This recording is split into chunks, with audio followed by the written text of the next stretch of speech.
Bonjour. Dans mon exposé précédent, je vous ai présenté la généalogie de François Ier, l'un de nos rois les plus connus. J'aimerais vous présenter maintenant les aspects les plus importants de son règne. En guise d'introduction, présentons un petit peu qui est François Ier dans les grandes lignes. Alors, en physique, c'est tout d'abord un bellâtre de presque 2 mètres. C'est une armoire à glace. Ce sera un homme à femme dans la tradition des rois français. C'est un homme qui a également des ambitions belliqueuses, et c'est aussi un esthète qui s'est entouré de grands artistes dès le début de son règne. Et pour finir, c'est un fils à maman. Il est très protégé, très soutenu par Louise de Savoie, sa mère, qui est autoritaire, possessive, et qui l'appelait son petit César.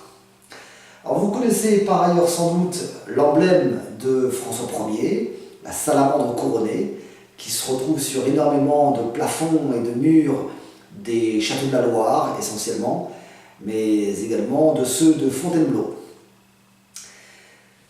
Évoquons dans un premier temps le premier mariage de François Ier.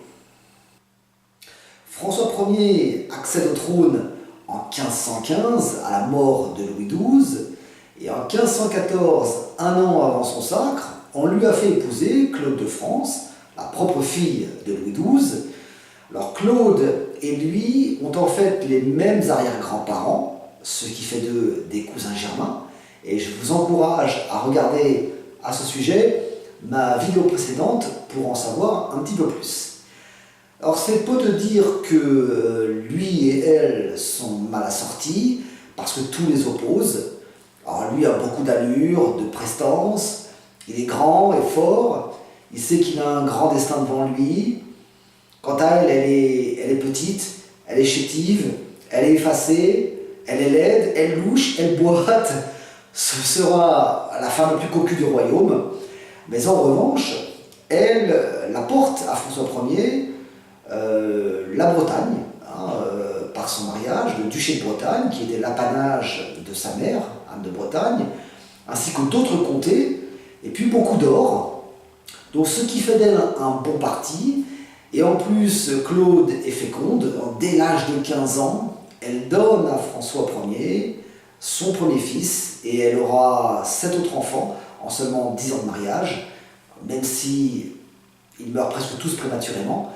Et du reste, elle-même meurt prématurément, dès l'âge de 25 ans, visiblement épuisée par ses grossesses répétées. Dans un deuxième temps, évoquons le roi belliqueux qu'est François Ier. Alors François se veut conquérant, comme tout roi qui se respecte, et lui a des prétentions qu'il entend faire valoir sur le duché de Milan, du fait que son arrière-grand-mère, Valentine Visconti, et là je vous renvoie à nouveau à ma vidéo précédente, et bien Valentine Visconti était duchesse de Milan, donc il se lance à l'assaut du Milanais dès la première année de son règne, et il remporte la fameuse victoire de Marignan en 1515. Et oui, le fameux Marignan 1515, qui est aussi connu que le Pastis 51. Eh bien, cette victoire, il ne la gagne pas tout seul, mais grâce à l'aide des Vénitiens. Mais c'est tout de même une victoire inespérée, notamment sur l'invincible infanterie suisse. Et c'est surtout une victoire qui va lui permettre 2 choses. D'une part, de s'arroger une aura nationale et européenne, et puis de s'approprier ce duché de Milan et de mettre un pied dans cette Italie renaissante et raffinée qui exerce sur lui, comme sur ses prédécesseurs, une fascination. Alors, ces batailles en Italie et même jusqu'aux Pays-Bas contre l'empire de Charles Quint vont se poursuivre de nombreuses années.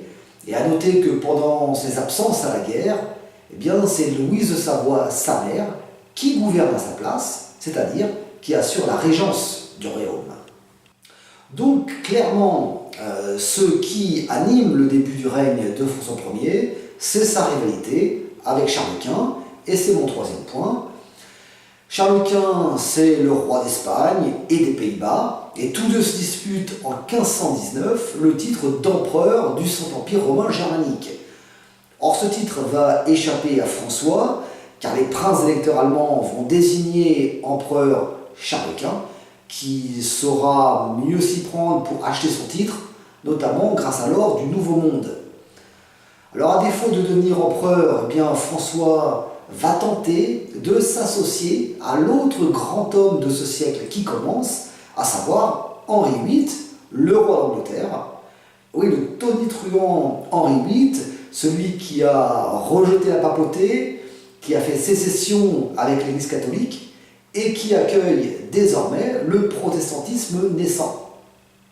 Alors lorsque les deux se rencontrent, ce sont encore deux jeunes hommes de moins de 30 ans.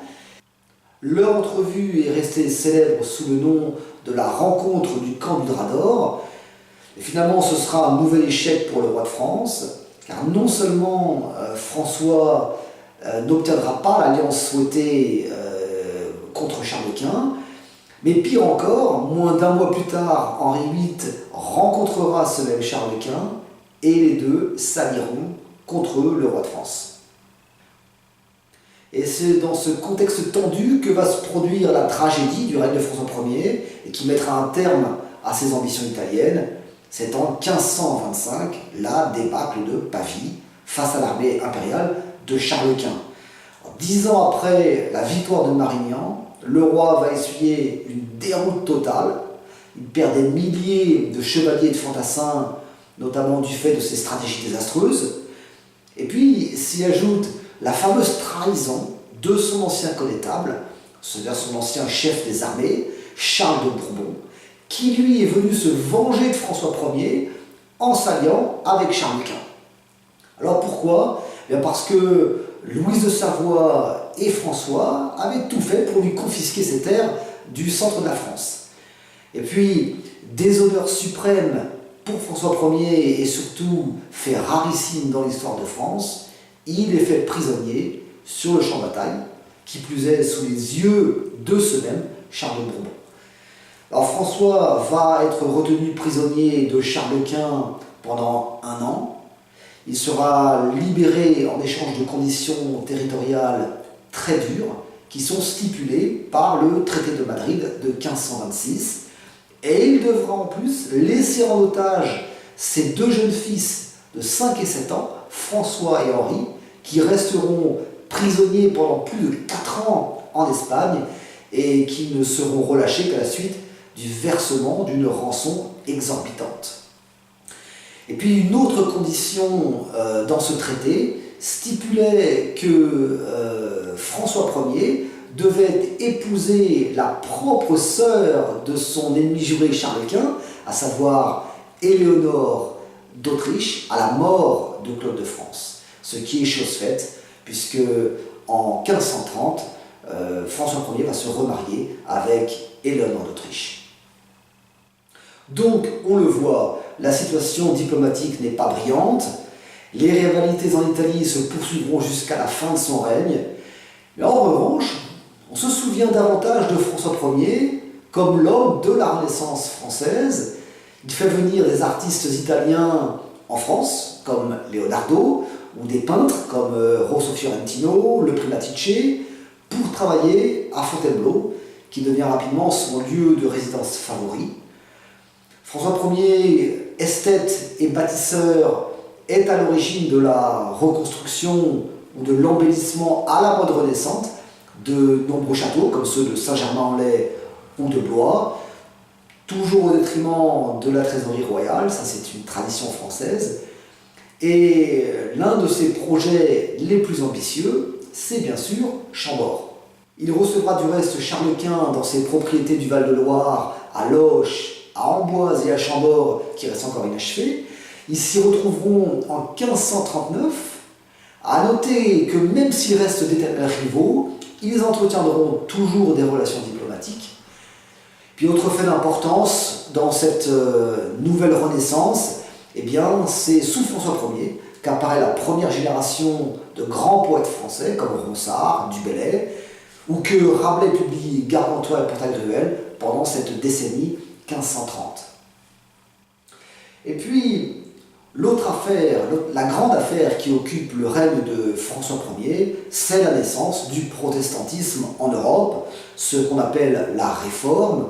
Les idées de la Réforme arrive en 1517 d'Allemagne, de Suisse. Elle commence à se répandre en Angleterre et en France.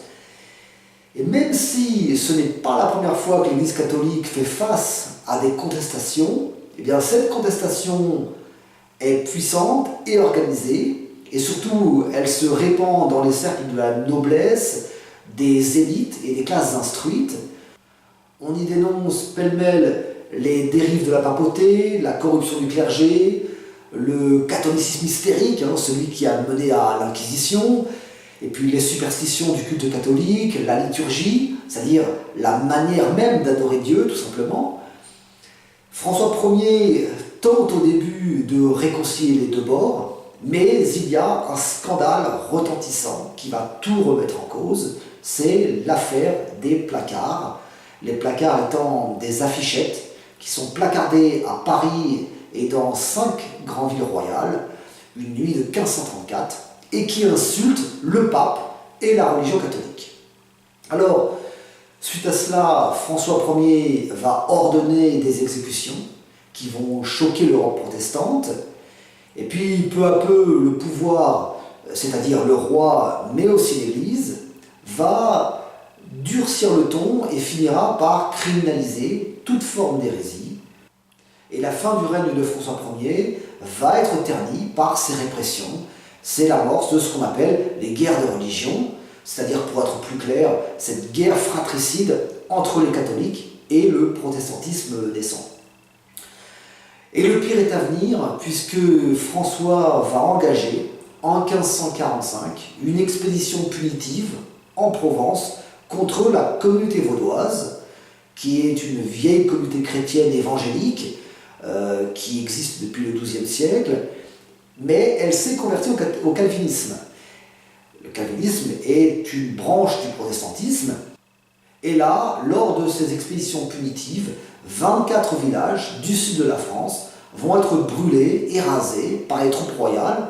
C'est une sorte d'oradour sur glane. 3000 personnes seront massacrées et brûlées. Ces exactions seront longtemps omises dans les livres d'histoire parce qu'il est vrai que pour un roi qui incarne la Renaissance humaniste, ça fait tâche. Alors François Ier meurt peu après, en 1547, en laissant derrière lui une situation chaotique. Son opposition à Charles Quint est une guerre à somme nulle. On se prend et on se reprend les territoires de ci de là. On y laisse des sommes qui ruinent l'État. On y laisse des vies. Mais ça, j'espère pouvoir vous en dire un peu plus une autre fois.